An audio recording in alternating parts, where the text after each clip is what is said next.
கர்த்தருக்கு ஸ்தோத்திரம். யோசுவா 1:9. நான் உனக்கு கட்டளையிட்டேனே, தைரியமாயிரு, மனம் தளராதே, பயப்படாதே, கலங்காதே. நீ போகும் எல்லா இடங்களிலும் உன் தேவனாகிய கர்த்தர் உன்னோடு இருக்கிறார். ஒரு சிறிய கதை, ஆனால் உங்கள் வாழ்க்கையை மாற்றும் ஒரு உண்மை.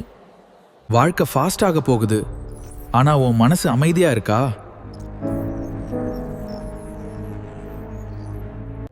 சோஷியல் மீடியா, வேலை பிரஷர், ஃபியூச்சர் டென்ஷன். அவன் பயத்தில் வாழ்ந்தான்.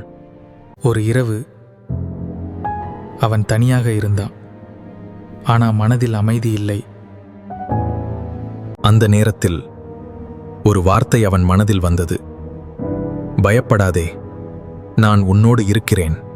அவன் புரிந்து கொண்டான், நேரம் மாறலாம், ஆனா தேவன் மாற மாட்டார். பயப்படாதே, நம்பிக்கையுடன் வாழு. சுருக்கமான அர்த்தம்: எதிர்காலம் எப்படி இருந்தாலும் பயப்பட வேண்டாம். தேவன் எப்போதும் நம்மோடு இருக்கிறார். அவர் நமக்கு தைரியமும் பலமும் அளிக்கிறார். ஜெபம்: கர்த்தாவே, என் பயங்களை நீக்கி தைரியம் அளி. நீர் எப்போதும் என்னோடு இருப்பதற்காக நன்றி. என்னை வழி நடத்தும். ஆமேன். இந்த வீடியோ உங்களுக்கு ஆசீர்வாதமாக இருந்தால் லைக் செய்யுங்கள், ஷேர் செய்யுங்கள், இயேசுவை சொல்லி சேனலை சப்ஸ்கிரைப் செய்யுங்கள். பிடித்திருந்தால் ஆமென் என்று காமெண்ட் செய்யுங்கள். God bless you.